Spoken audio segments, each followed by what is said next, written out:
Welcome into a live edition of the KC Laboratory presented by Emprise Bank, member FDIC, our amazing partners in Possible here at KC Sports Network.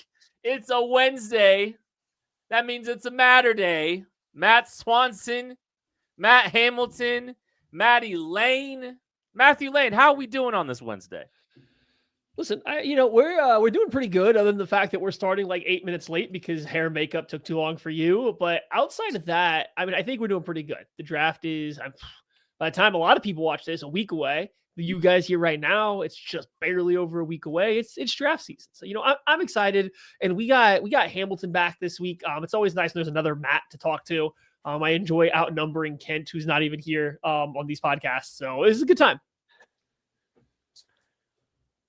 Yeah, man, I'm excited to be back. Sorry, I thought Kent was gonna, tee something up for me. But it is what it is. But yeah, by this time next week, I'm gonna be in Green Bay.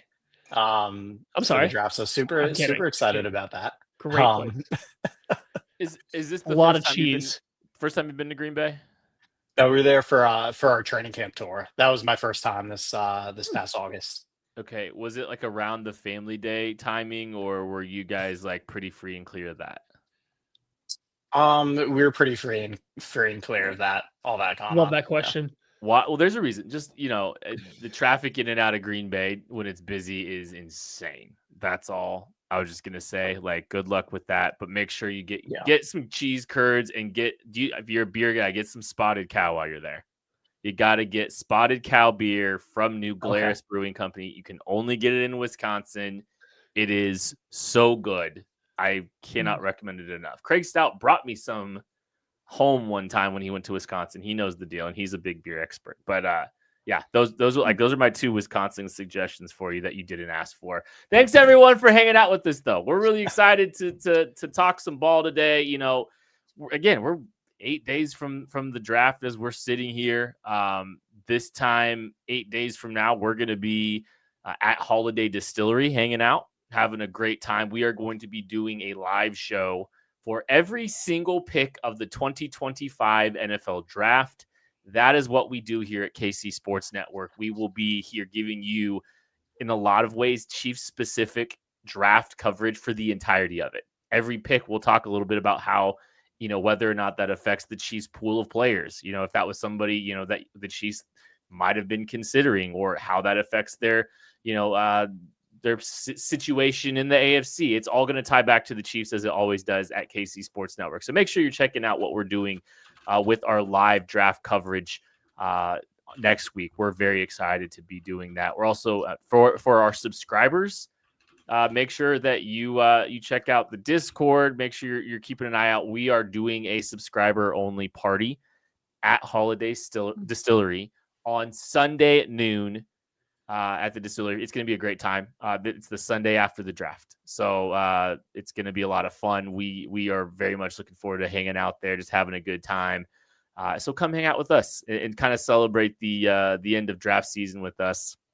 If you want to become a subscriber, you get 3 months of a subscription to the KCSN Substack or Chiefs newsletter with purchase of the KCSN draft guide. The link is in the description of the show. It's 300 pages of Chiefs-specific draft content. So there's just a lot of stuff to get off the top of the show, I guess.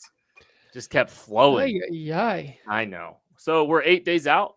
We are, starting to. There's a lot of stuff going on. There's a lot of news flying around about like who the Chiefs might be taking. You're seeing, in some ways, you're seeing some distinct differences between what you're getting on the national side when it comes to the Chiefs, and then what you're getting from a local perspective. In a lot of ways on who the Chiefs might even be interested in at the end of the first round. It's the will they, won't they tackle. It's a lot of that.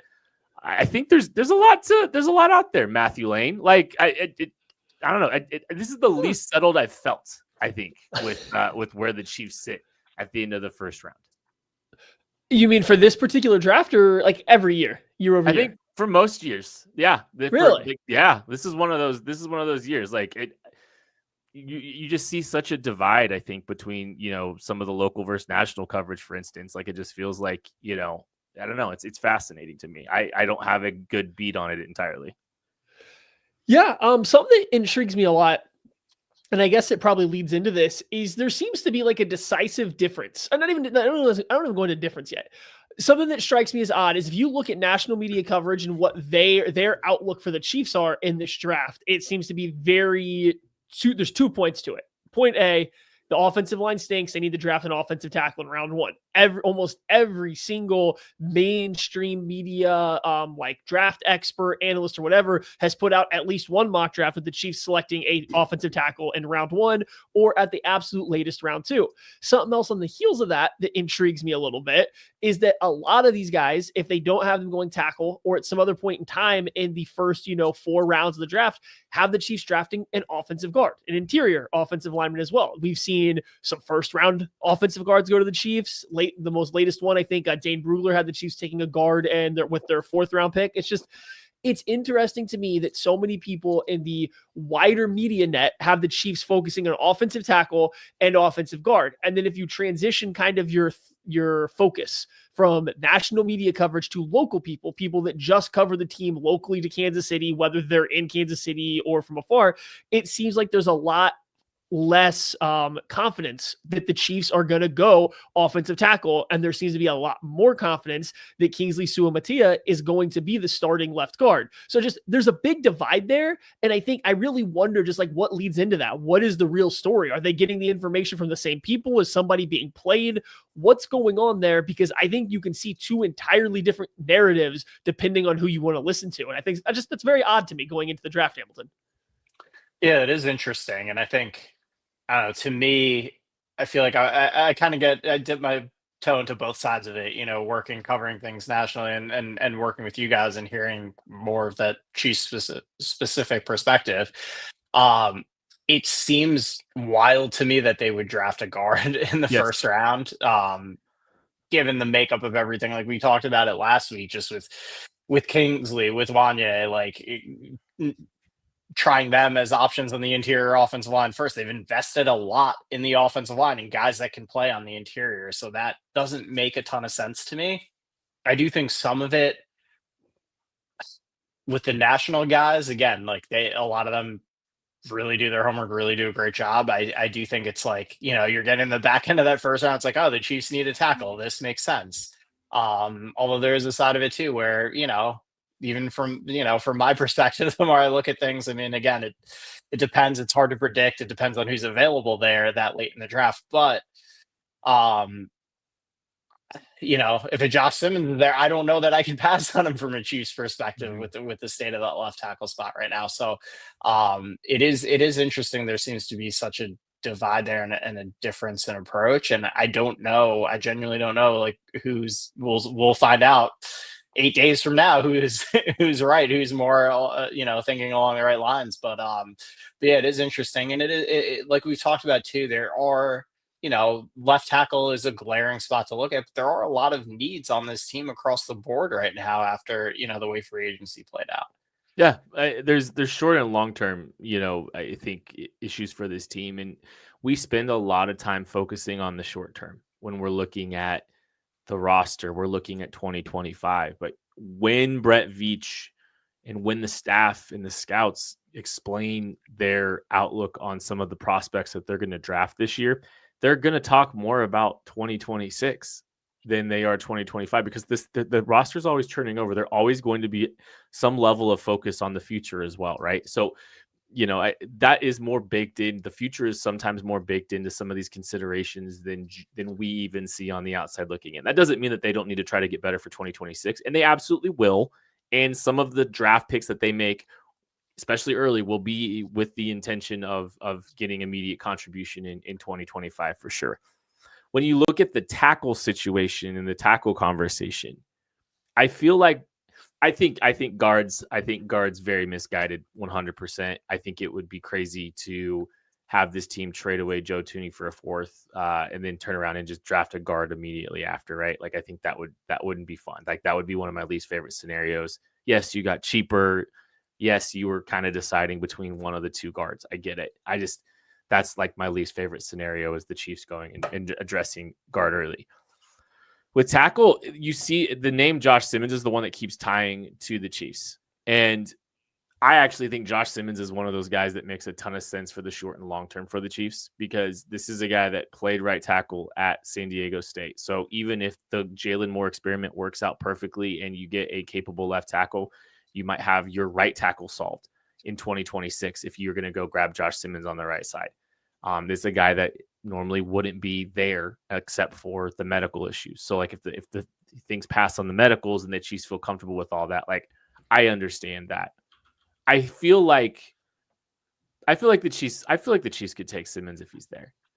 It does though feel like and maybe we are thinking about it a little bit too hard. Maybe it really just is going to be a best case or a best player available kind of situation for this team, where if the right player falls, and in a lot of the scenarios that people are playing out, Josh Simmons winds up being the best player available and also is a position of need for the Chiefs short and long term. Maybe that's just the nature of the beast. And if Simmons is there, Simmons is the pick. But if he's not there, they're looking elsewhere to other positions. I think that is kind of where I've settled. But I think the fact that this is such a weird draft without a top tier class, at the top, it's not great. It's compared to other classes, and you've got this group of 30, 40, 50 players that if one of them went in the first round, you wouldn't be stunned. Maybe there's a little bit of that variable baking into how you feel about the end of the first round, because there is a lot of unknown with where this is all going. Well, and like, I don't even want to like focus necessarily on any specific players or anything, or like, we don't got to go too much deeper on this either. It's just, it's the divide, right? And this, I'm going to lump us, Kent and I especially, and I know Hamilton, you mentioned you kind of get to play both sides of this, but I'm putting Kent and I into the like, hey, we cover the Chiefs. Most of any information we get is going to be adjacently related to the Chiefs in some way or fashion. And our kind of belief, and Kent can speak up if I'm incorrect on this, has been more, the Chiefs might not love this offensive tackle class. This is probably not going to be a great time for them to take an offensive tackle in round one, even if somebody maybe slides a little bit. And, by a little bit, I think at the time we were thinking a little bit more like Josh Connerly. And at the time, maybe he wasn't as a first round lock as maybe he's come on to be now. Just that it wasn't the right time for the Chiefs to take a tackle. They've been trying to develop these guys. It's not working. Maybe go another route, attack the strength of this draft, a position of strength in this draft, and then come back around and maybe try the offensive tackle thing again next year. That had been kind of where I think Kent and I began like our journey into this draft. I think almost every single person who covers the Chiefs from a local like standpoint has got the same feelings on this. And then it's the people in the national media who maybe their information might come some from the same spots, but it also might come from talking to a completely other team. Like, hey, Denver Broncos, what do you think the Chiefs are going to do? Hey, Buffalo Bills, what do you think the Chiefs are going to do? Or wherever it's coming from, it just seems like the national media seems very certain that the Chiefs are going to address offensive tackle. And sometimes it's not round one. Sometimes it's round two. We've seen a lot of Charles Grant, seen a lot of Ariante Ursary. So it just seems like the national media is very locked in. So this kind of makes me wonder, do we think that the Chiefs are playing a little coy with their thoughts on the offensive tackle thing, right? Like we're to the KC local media. Do we think there's like a little bit more coyness going on? And they're like, hey, what if we get the message out that we don't want to tackle this year, that we're not interested in to tackle this year, when in fact we are. And that's why the national media is picking up on it. I don't know if that's true. It's just, this is a really big divide of what's going on. And I'm just kind of trying to connect dots. I'm trying to Pepe Sylvia this thing right here as we're, 8 days out from the draft. Yeah, and I do think, Ken, to your point on just the best player available situation, I think there are two types of teams, I think, that get into the best player available type situation. It's either, you're so set everywhere that you have the luxury of like, hey, we're just going to take the best guy on the board. And I think like that's kind of where the Chiefs fell in 2020, right? Like with the continuity they had, everybody coming back, they could take a swing on a Clyde who they thought very highly of at the time. And I think now they're in a position where there are a lot of areas where they can improve. And I think you don't want to pigeonhole yourself to one position, especially if it's a position like tackle where you don't, you may not necessarily feel great about the player that's going to be available to you there when there is a Walter Nolan there. Like, let's say, if like for some godforsaken reason, like a Malachi Starks ends up being available somewhere in there, like You're not passing up a guy like that to take a tackle that you're not necessarily in love with. So, there are a lot of areas on this team where they could improve. And I think that has to be the mentality going into this. I'm going to ask this question very quickly. Do you, yes or no, or not? Yes, no. Tell me what you think happens. Actually, it's not really a yes or no. Do they trade up? Do they stick? Or do they trade back? What are the Chiefs doing? Are they trading? Are they trading up? Are they picking at 31? Are they trading back? Just your gut. I know the board depends on the board. Blah blah blah. Call your shot. What you think happens? Lane, Shouldn't what you do you save this for later on in the show when we're drafting the round 1, Kent? Oh, I guess we could. Fine. We won't let successfully teased. That's it. Okay, that is a very Maddie. You're gonna Maddie Lane the draft, aren't you? I can't wait. I am so looking forward to this. Before we do get into that, and by the way, what we're gonna do is we're gonna each draft 3 players that we think could be the first round pick for the Kansas City Chiefs. So that's the game that we're gonna be playing later. But we are gonna do Hammy's homework first. So we asked our pal Matt Hamilton to break down a running back that's been getting a lot of buzz. We teased this on Monday that, Hamilton, full disclosure, we did a mock draft exercise. I've been doing the mock draft exercise the last couple of weeks with 31 other people that have different perspectives from other fan bases and doing a mock draft. Pick 95 was the guy that we're about to talk about, Damien Martinez, the running back out of Miami. Hamilton, the floor is yours. I'd love to hear what your thoughts are after watching Damien Martinez play some football. Well, there's a lot to like, and I went back. I watched him obviously this past year at Miami. I went back and watched him at Oregon State too, and he is a tough runner through contact. He delivers the blow more times than not. Really strong lower half. He drives. He's gonna get those extra yards after contact and push the pile.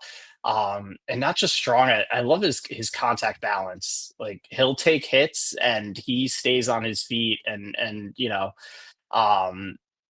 really runs through stuff and keeps that balance well. I was surprised, because I'd seen him play a little bit, and I had seen the highlights of him just trucking people, stuff, harming people, all that, but he's got a little more elusiveness than I thought. He can really make some cuts, make some guys miss. There were a couple times, like in the hole in a phone booth, he's shaking guys, he's making them miss. That was something I didn't necessarily expect to see as much as I did. I really liked his vision too, and he knows how to set up his blocks, which I really like. When you see him running, zone schemes, the way he's able to press to the outside and find that lane, or find a cutback lane, really impressive. And I was also interested to see just a very different style, going from Oregon State to Miami. Oregon State primarily under center, then going to Miami where it was almost all shotgun. It didn't really phase him at all. So I think he really fits the Chiefs scheme really well. I really liked, most of what I saw out of him when he's running zone. I loved, and running out of shotgun, very patient. The one thing I didn't love, he's an average, I think, pass catcher. Doesn't look super natural catching the ball, not really running routes out there. He's good in the screen game. I like the patience really translates there, setting up his blocks and all of that. But between that and his pass pro, I didn't, he's not going to be a great option on third down. But when I really look at, he has all those things that I think people love about Isaiah Pacheco, but he's a lot stronger in a lot of the areas that hold Pacheco back. Like we talk, like vision, patience, things like that. Like, he has that, plus kind of the nastiness and edge to his game that people love about Pacheco. So I think he's a phenomenal fit for the Chiefs. Yeah, I agree with almost everything you said there. Just take it off the top, the bad, the negative, the weakness. Yeah, the third downs are a little rough to start out. And right now, I also think he's pretty young. If I'm not mistaken, he played at Oregon State as an 18-year-old. He's a true junior coming out now. He's 21 years old still. Yeah, so he's got to be. Yeah, he's got to be pretty young still. So can you get better in pass pro? I mean, he's a very physical, well-built running back. Like, I mean, I have to imagine NFL coaching staff can teach him how to pass pro a little bit. Like looking at what they did at Oregon State, not a lot of reps. Miami, while he was given opportunities, like, maybe that wasn't the perfect coaching for that or whatever. So you just have to assume with his frame, he can get better in pass pro. I don't know if he'll ever be a dangerous receiver, but like you said, like he can take a check down, he can catch a screen pass, and that's all you're going to want from him, because where he's really going to impact the game is as a runner. And like as just a pure runner, he is one of the most versatile and complete, just like running backs. No, there isn't home run speed, but just about every other box you want checked can be checked. When he puts his foot in the ground to get going downhill, he can get downhill pretty quick. He's got a pretty good first few steps. His 10-yard splits, not bad. He hits a lot of doubles, like a lot of chunk plays, because there's a little bit more explosion to his game than like I think the overall 40 times going to show. When you ask him to press the line of scrimmage and then make lateral cuts, he's actually really good at that. Like that is something that I wanted to go back. Like when we get done, we want to talk about like maybe player comps for him, because I don't feel great about my player comp, because I think he's actually got a lot better footwork and like lateral agility than I initially thought going through it. And that just made me wonder about a player comp at the end. So he does so many things really, really well as a runner. You mentioned it. He does a lot of this, like he's a good blend of things that Isaiah Pacheco does well, and then a lot of the things that he also doesn't do well. Like I think I almost wanted to compliment to, and Kent would never let me, the perfect blend between Isaiah Pacheco and current version Kareem Hunt. Like he is the perfect, like the best of both worlds of those guys, minus the third down stuff. He can see, he's got patience. He actually knows what the running schemes are and can run all of them like Kareem Hunt, but he's got a little bit more burst, a little bit more juice than Kareem Hunt does at this point of his career. He can actually provide you some level of chunk plays more similar to Pacheco, does. So yeah, I really like the player as a runner. I think he would fit great in Kansas City, because what do they run the most of?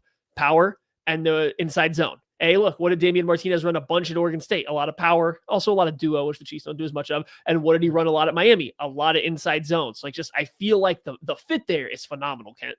Yeah, man, that makes sense why the Chiefs are doing a lot of due diligence on this kid. And by the way, just turned 21. I say he'll be 21 on draft day. He already turned 20. He turned 21 in January. Late January. If the only chance he'll be 22 his rookie season is if the Chiefs make it to the Super Bowl. So that's how young this kid is. I think you're talking about the lack of dynamic ability in the passing game. It's not that I think it's going away entirely or anything like that, but like I think that's not such a deal breaker for me right now as it sits. And yes, like the Chiefs that's basically been what the Chiefs passing game has been. A lot of swing routes, check downs, a little bit in the screen game. Like that's essentially been the running back passing game lately these days, anyway, as it is. I think the 1-2 is there with him in pass protection. So like I think the desire's there, and there's some high level moments of him like playing with a good base in pass protection that you appreciate. I love, you guys said so many great things about him, and I'm with you on a lot of it. But the one thing I just really appreciate, I think his decision making is really strong, where he knows when to just stick his head down and get what's there, and when to try to get a little bit more creative. And that'll serve him well, because those are decisions that have to be made a lot more frequently in the National Football League than I think in college, when you've got a little bit less space to operate. So I appreciate that about his game. And like, that's why I think his game will translate really well. We took him at pick 95 in that mock draft scenario. I feel like that feels like the sweet spot for him. I will ask this question before Maddie Lane wants to talk player comps.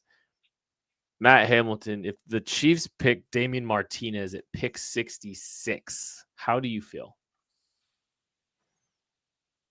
It's hard for me to get, because of like, I think if he had that receiving element to his game, that would be a spot for him.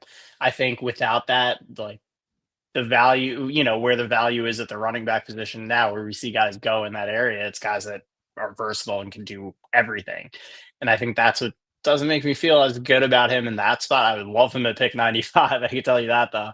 Mm-hmm. And to your point, like one of the things that I love that really stood out to me that you don't see from a lot of running backs at this stage, at that age, like the hole doesn't have to be obvious or big for him to find it and get through there. There are some tight lanes that he sees and gets himself through and explodes through. Like this, as a pure runner, there's nothing not to love. And I do think like the long speed stuff gets I think, overrated with running backs. Like, it's great if you have it and you can take, take one's 80 yards fast. But even the guys that do have it, how often do they really get to do that outside of Saquon this past year?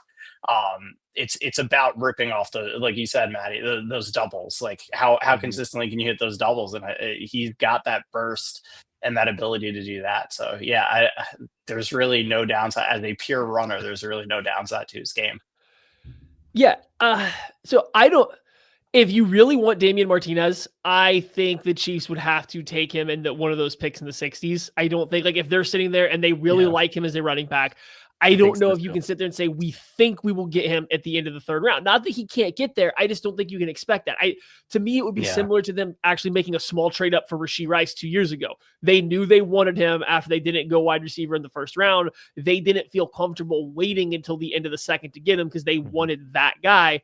If that's how they feel about Martinez, I think you're going to have to pull that trigger at that round 2-3 turn, just because I do think that we talked about it. There's versatility to his game. He's going to fit just about any team. Is he perfect for like a Shanahan wide zone team? No, probably not. That's probably not the ideal fit, but I think he could run it, successfully. He could run it well enough if they wanted to. But besides that still leaves, like 20 other teams that he will fit their running scheme just fine. So I think there's going to be a lot of teams that are going to be after him. You might have to take him a little early. I agree, though, with Hamilton. If he was a little bit more dynamic, that would bring the home run ability, or if there was a dynamic pass catching element, if you added either one of those to his game, I think you're easily looking at a round 2 pick that you feel fantastic about. So I don't think you're going to develop that any faster. I don't know if he's going to develop a dynamic receiving game, but you have to rely on what he does as a runner. And I do want to touch on this real quick. Then I want to do the player comp thing. The Chiefs, everyone hears, he's going to get consistent doubles, and everybody thinks that's what the Chiefs running backs did last year. No. The Chiefs stretched out infield singles at best on the ground. At best, they were getting singles by the skin of their teeth. When we say consistent doubles, we're talking, not 10 yards per carry, anything like that, but we're talking multiple 10-yard, 15-yard runs. We're talking plays that maybe they don't count as quote-unquote explosive runs, but they are picking up active chunk plays. That is something he did really well at Miami. He was very good at picking up what is considered chunk plays. I don't think that he's going to be running for 3 yards per carry and only getting what the offensive line blocks. He's got phenomenal vision and a great feel. So I just want to clarify, we don't mean that he's more of the same of what they have. He's clearly somebody that gives you more juice than what they got. It's not the Saquon Barkley, I'm going to have 6 60-yard touchdown runs in one season or something ridiculous. All right. Yeah. That said, I wanted to ask you guys for a player comp, because in the KCSN draft, and I don't hate the comp, I think it works on some level. I went with David Montgomery out of Detroit because I think he's another guy that has a pretty good feel. He's powerful. He can run multiple things. He kind of checks all the boxes you like out of a power back.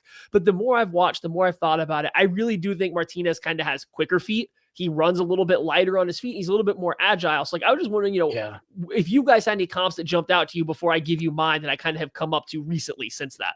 No, I don't. This is one of the, I think off the top of the dome. No, this is not my forte. I'm going and looking through some guys right now too, to see if I can come up with something. It's tricky.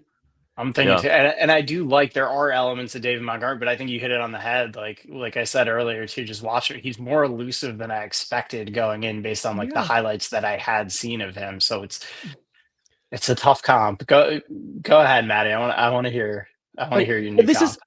This is high end. I want to be very clear. This is the ultimate high. When you do comps, there's a low, there's a middle, and there's a high. But this is the higher end. And I even double checked because I went back and watched a couple just highlight videos to make sure, because it's a little bit farther back.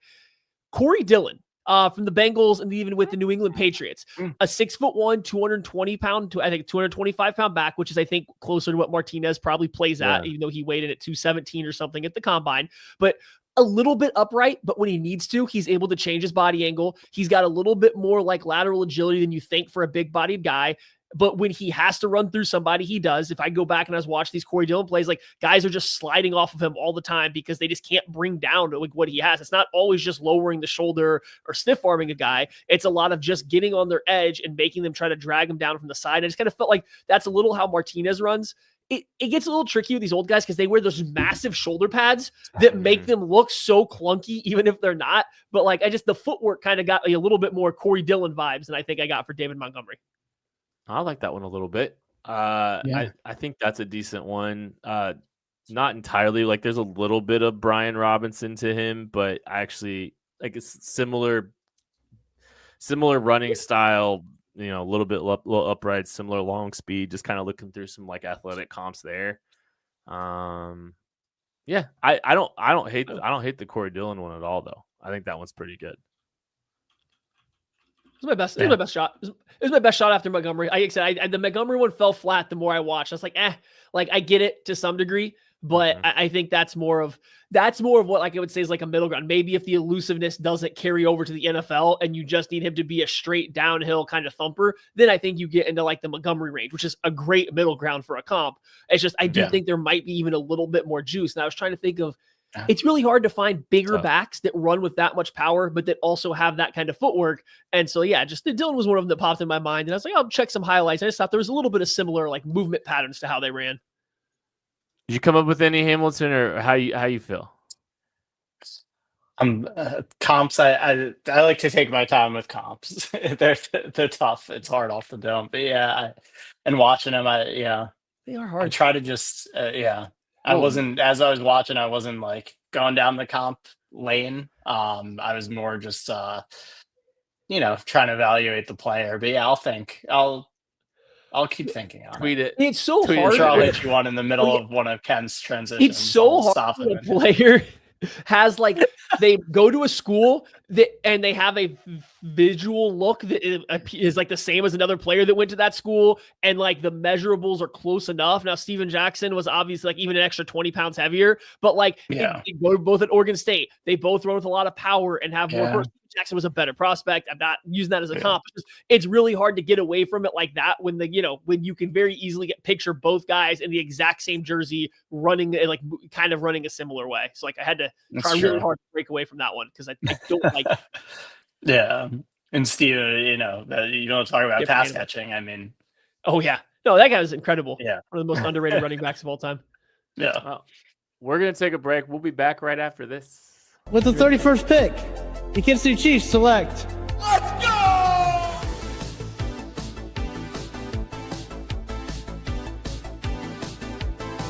Xavier Worthy coming to the Chiefs in round 1 makes the absolute most sense one could imagine. As soon as I saw the body type and the way he moves, I'm like, I've seen this too often. Like, I'm just moving away from it. That's why I'd prefer the guys like Xavier Worthy, because they're going to be open. How can this team navigate the board to walk away with great value at wide receiver and at tackle?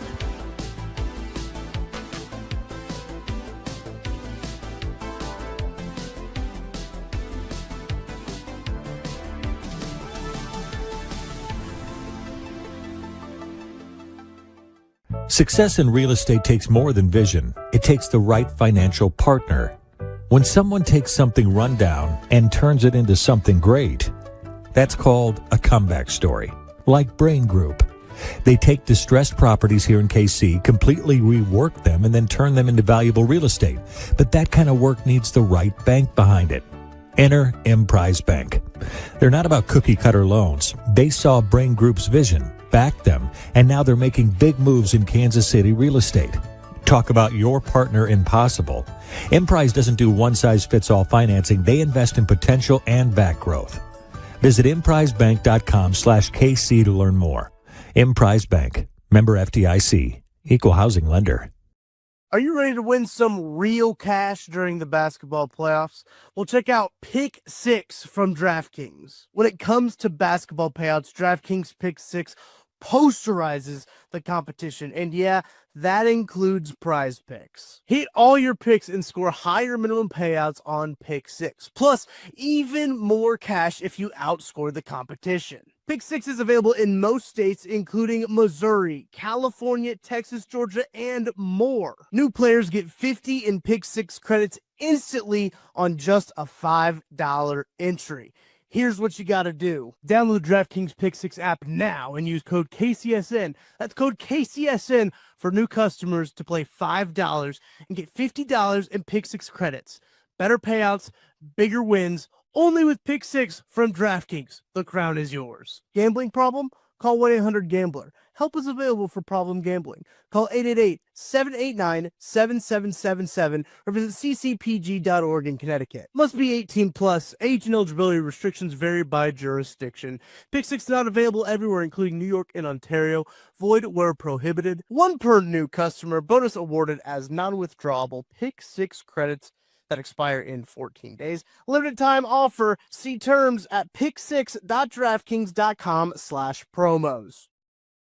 If you've been hanging around this program, the last few years, you know that the KCSN Draft Guide team, we do this draft where we each pick 9 players that we think could be drafted by the Kansas City Chiefs.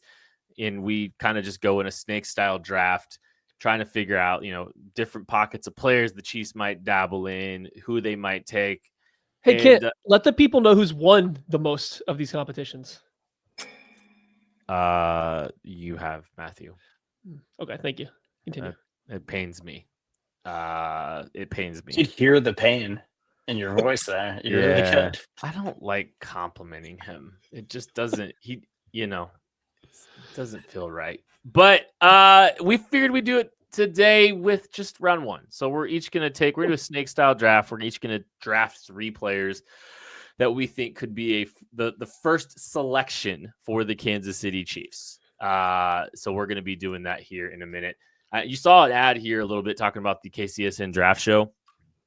Just as a reminder, we are the Therese Paylor raffle is open right now. So you have an opportunity to help raise money for a new program that we're running in honor of our dear pal Therese Paylor. It's the All Juice Draft Workshop. We're going to try to give some young journalists an opportunity to get out to places like the Combine, the Shrine Bowl, the Senior Bowl, places like that to try to help them get a jump start on their career, help get them connected with some of the bigger names out there in the media space. And I think we've already had some people stand up and say, hey, look, to help honor Therese, I'd love to help, kind of support this as well.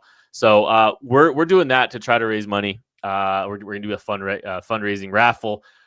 You can donate through the KCSN Venmo at KC Sports Network. You can also go to givebutter.com/KCSN draft. Links are in the description of the show, whether you're listening or watching. But 1 ticket for $10, 10 tickets for $50, some great prizes, signed posters from Nick Bolton, Creed Humphrey, mini helmet, a lot of different jerseys, Will Shields, Trent McDuffie, Chris Jones, Shamari Connor, Brian Cook. We're going to be raffling all of those off on Saturday of the draft, trying to raise as much money as we possibly can to help support and honor our friend Therese Paylor. So make sure you're checking that out. We'll be doing all kinds of goofy stuff to try to raise money on Saturday of the draft as well, especially since there's going to be like 120 picks between when the Chiefs pick in round 4 and then when they pick in round 7. So we'll be doing that. And it's open. So you have 8 days here to start, trying to raise money to support Therese. So go find those links. Links are in the description of the show. Maddie, I'm just going to flat out give you the option. Would you rather pick second or third? I'm going to give Hamilton the ability to lead off here. So we're going to go, you want second or third? Just pick what you want. Second, I get it really. This is. I don't need an explanation. If I go third, I get to go back to back. We're only drafting 9 total guys. A back to back pick's pretty good, but then I have the absolute last pick, which wouldn't be very fun. But also, if I win with the very last pick, that's something else I can hang over Kent and taunt him with, which would be really fun. Decisions. Let me go third. Snake style draft. Matt What is that? Will lead it off. Shout out all fantasy everything. I'll go second. Matty Lane will go third, and then we'll go reverse order for second round and so on and so forth. Hamilton, what do you got? Who's the first round, first pick in the draft? So whoever the Chiefs' first pick is, where it could be up, it could be 31, it could be 13, it could be 43, wherever you think. It's just picking a player. Here we go. What you got? I'm going with 31, and I'm gonna go with Walter Nolan. Woo! I think if he is still on the board, I know there are some character questions, whatever. I think he's just too talented to pass up. I think the Chiefs need help on the interior defensive line, and we talked about best player available versus need. This fits both categories. So Walter Nolan, the pick for me. I think that's a good one. I think there's a chance, like if the Chiefs are sitting there at 31, like that is a player that makes plenty of sense there. And like they might be one of those teams that wants just one of those blue chip players, right? And it's hard to find blue chip players. And if they want to take that risk, like we're talking about risks here. So I think that's a good one. So I'll just take another risk here and a player that like might be a risk at pick 31. And I'm very excited to be getting this player. I'm going to take Josh Simmons. It seems way too obvious right now.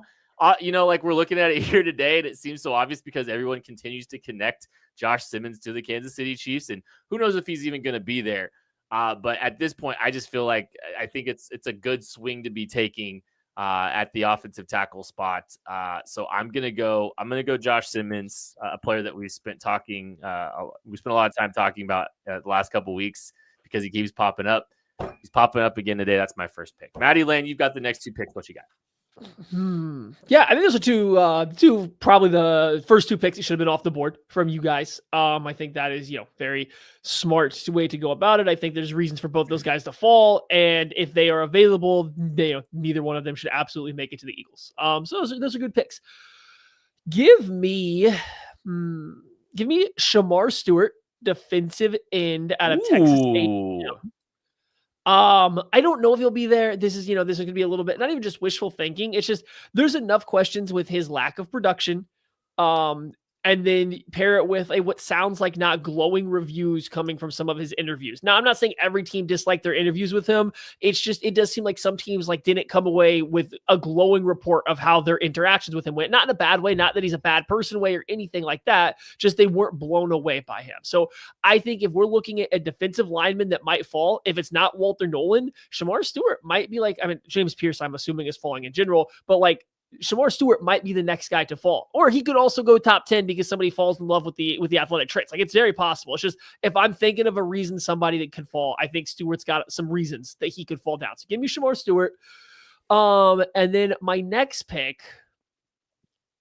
you know what? You know what? This is more for fun. This one isn't quite as competitive as the other one where we draft more guys. Give me Josh Connerly. Just give me, I want picks. If guys fall, the Chiefs have to take them where they get them. Or if there's a little trade up, if the Chiefs want to go up and trade, jump the Houston Texans because they want to tackle and they don't love Josh Simmons' knee health or whatever it is, maybe they go up and get a Josh Connerly. So give me Connerly out of Oregon just from number 2. I think it's a very interesting pick.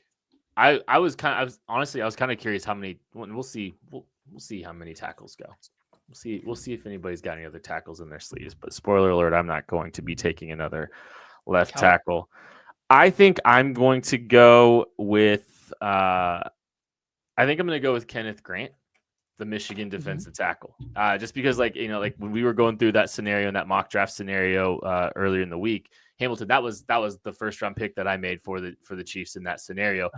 The board did not fall great for the Chiefs when we were doing that. And I think that was something refreshing and interesting for me to see, outside of, some of the Chiefs bubbles and maybe some of our biases towards Steve Spagnuolo types, or some of, perhaps kind of bleeding in and maybe kind of changing how we perceive the board. Right. It did not sit well for the Chiefs. So I want to go in Kenneth Grant, the defensive tackle. He was the best player available when we did that exercise. I think defensive line and offensive tackle are very clearly the two spots that I think we're heavy in the trenches right now. And I think understandably so. First 5 picks are all in the trenches. I'm continuing the trend. It's Kenneth Grant out of Michigan for me as my second pick. Hamilton, you got the next 2, man. What we got? All right. I love that one, Ken. I think he fits exactly what the Chiefs need right now. I'm going to stay on the defensive line. I'm going to go Michael Williams. I like the versatility that he brings. I think this pass rush, we talked about a lot as the season went on, didn't get enough consistent pressure with 4. I think he would bring a big upgrade to that defensive line room. And then I'm gonna go Derek Harmon. Again, I want to see help on this defensive line. Mm-hmm. I think Grant is a better fit for kind of what they need right now, but I think Harmon, the athletic profile, again, some versatility there. I think he would make the interior of this defensive line a lot better too. So those are my two picks. Okay. I think those are great. I think those are great selections. Michael Williams, it feels like he's starting to get a little bit more buzz back into the first half of the first round, right? Like it seems like you're starting to get a little bit of juice there. I don't know if the Chiefs are. I don't know if the Chiefs maybe he'll fall too. Don't get me wrong, but like I'm also just kind of wondering. Like I was talking about this earlier. Like, do you guys think the Chiefs are trading up? Do you think they'd go move up for a defensive end? Does it would tackle be the only position that you think that the Chiefs would trade up for, or do you think they just go all in to go grab one of these defensive linemen that they absolutely love, knowing that there's a ton of depth on the defensive line? What do you think, Hamilton? Yeah. I don't see them trading up for an offensive tackle. I would be surprised if they do that just based on the makeup of this class. And yeah, I think there's so much depth there. Like looking at who might be available on the defense, like there's going to be at least one good defensive lineman available. I feel like at 31 with the depth of this class. And I think beyond those top guys, like they all have questions. I don't know that I would necessarily take that swing to trade up for any of them, unless, again, they're doing way more homework than we are if they feel that convinced. But I just think there's so much depth there. Like there's going to be a good player available for them at 31. And I don't know that there's necessarily going to be someone that's that much better, in a reasonable range to trade up.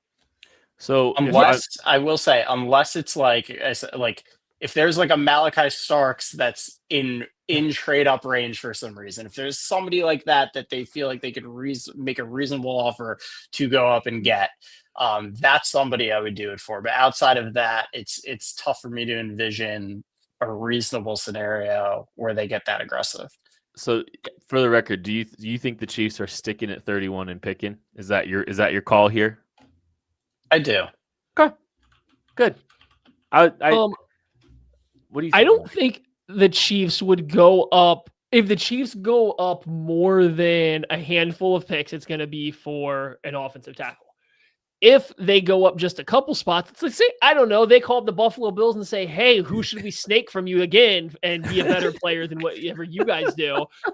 Then maybe they move up one spot for a defensive end. But I mean, I don't know. If Baltimore likes to trade around. If Baltimore's there, now it's weird because Baltimore would probably just take a defensive end that's available. It's worth trading up for. But if they don't and they want to trade back and the Chiefs want to go up like those 5 spots or 4 spots to Baltimore, I could see that if it's a Michael Williams, a Shamar Stewart, name your defensive end, or a Harmon, Nolan, name your defensive lineman that's worth it, I could see. But if we're talking like jumping up to Minnesota's a common trade target right now, I think, Kent, you talked about, Atlanta would be way too far for me, but like if they wanted to go up farther than that to get ahead of the Texans, who are almost certainly going to take a good offensive lineman, then I feel like it has to be an offensive tackle. It wouldn't make sense for a defensive lineman to me.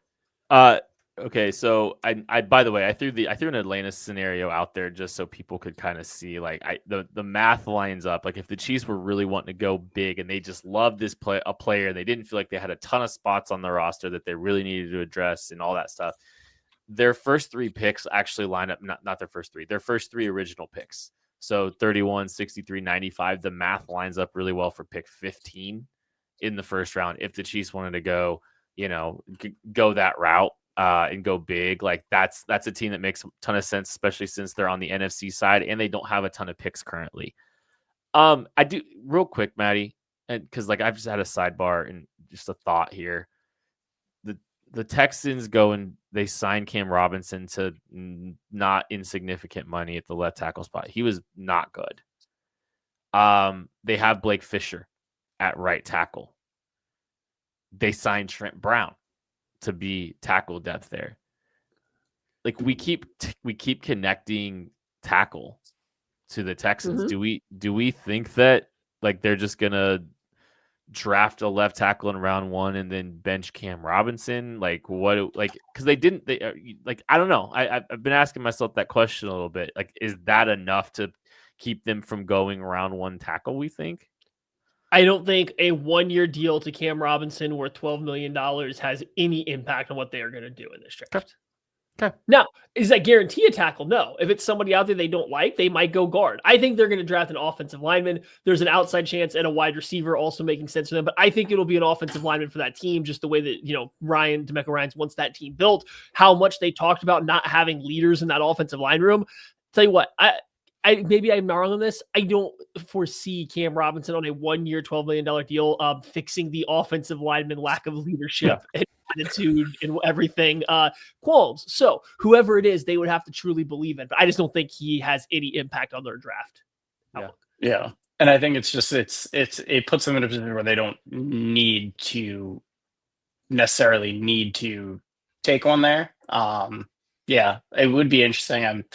Instead, we're actually talking to Matthew Golden tomorrow on the show, so I know that's there's some rumors floating around with him, and he's met with them. So see if we can get some information out of him there.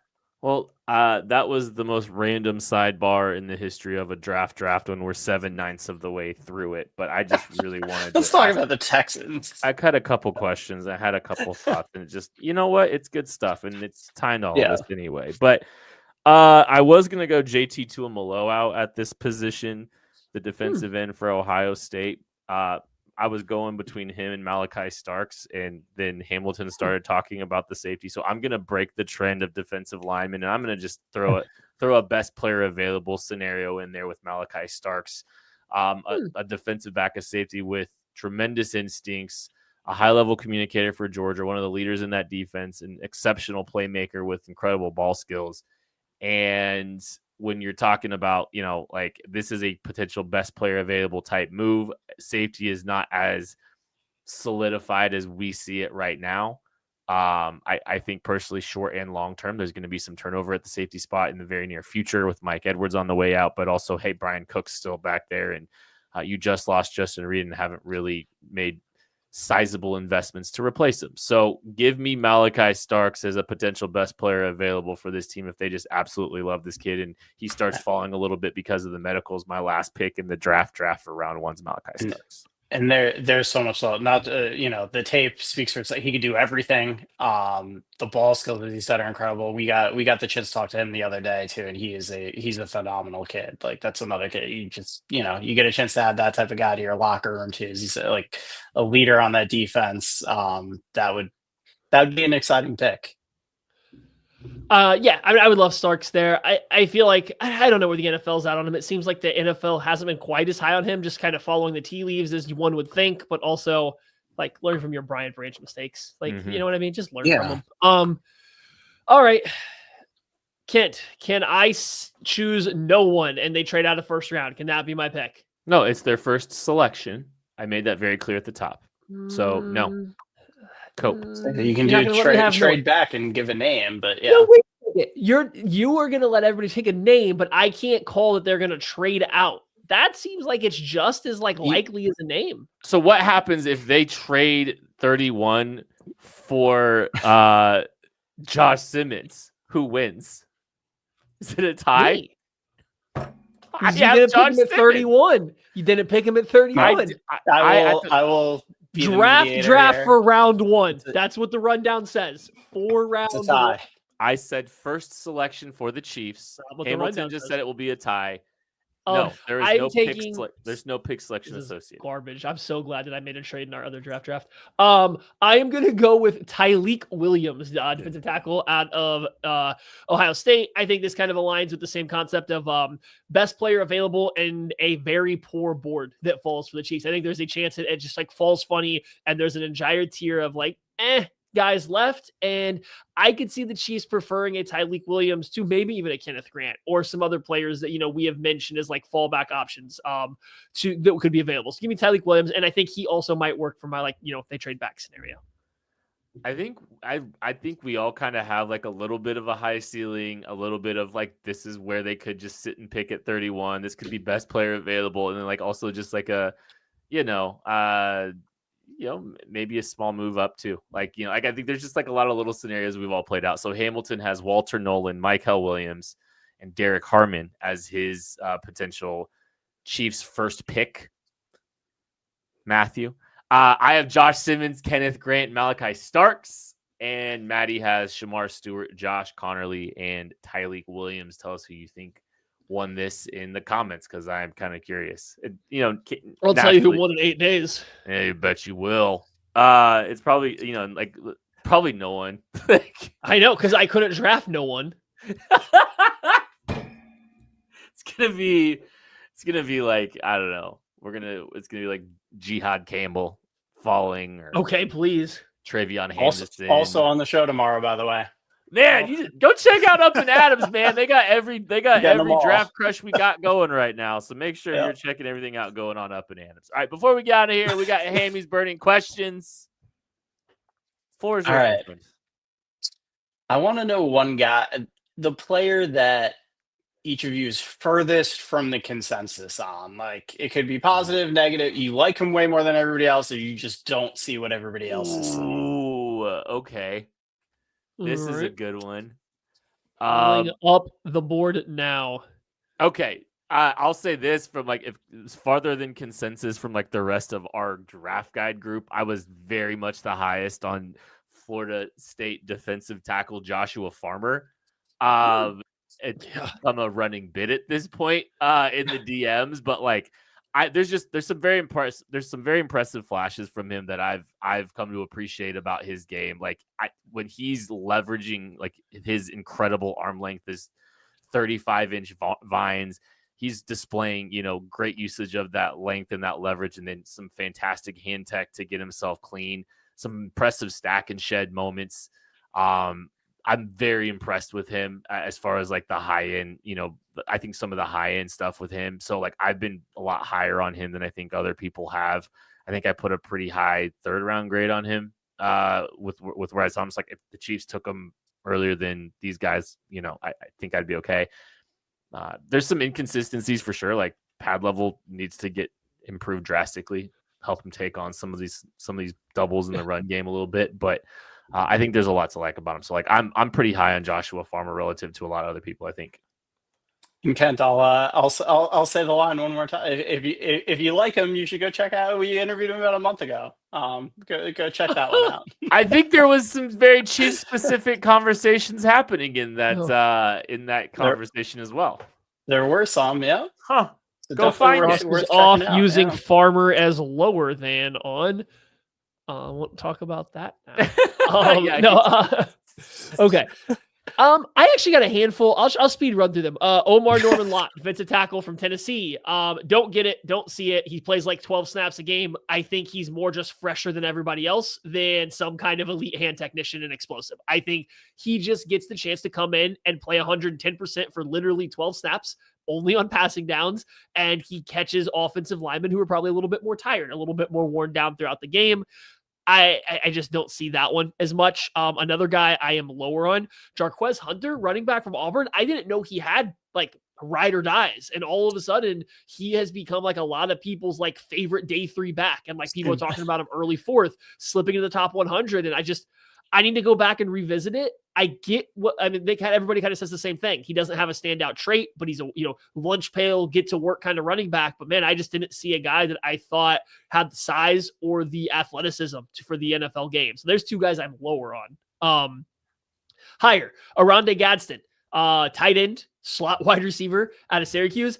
I watch him. I think this man's going to go out there and be a good receiving weapon. Like, he probably can't be a tight end 1 for a team because of the blocking woes, but you already have somebody that can play in line and you want to use him as your move tight end. I actually think he runs really good routes, that he's got fantastic ball skills, and he can stretch the seams as good as any tight end in this class. So he's a guy that like I would not hesitate to jump on if you were looking for kind of like a move, an F tight end to pair with somebody else.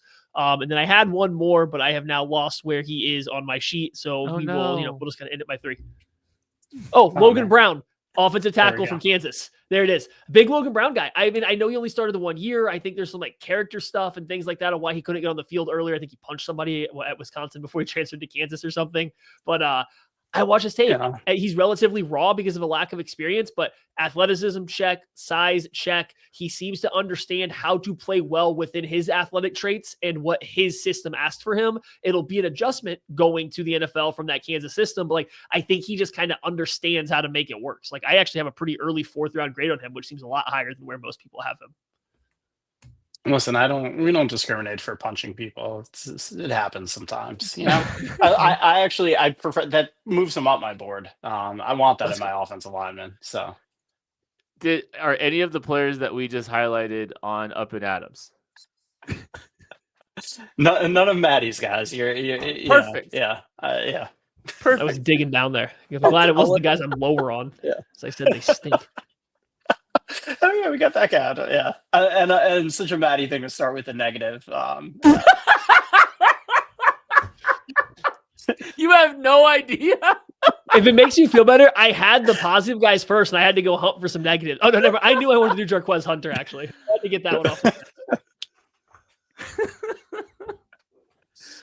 You'll also be happy to know I've moved Joshua Farmer up to an early round 4 grade. Did you go rewatch him? I was watching the other. I was messaging you while I was watching him. Okay. Right. Good for you. I'm proud of you. This is progress. He's ahead of Omar Norman Lott. I'm just surprised you actually admitted that you moved his grade up to me. Like it would have been a very Maddie thing just to continue this bit and then just move him down. Yeah. I'm still gonna continue the bit. Don't get me wrong. I just moved him up to an early round 4 grade.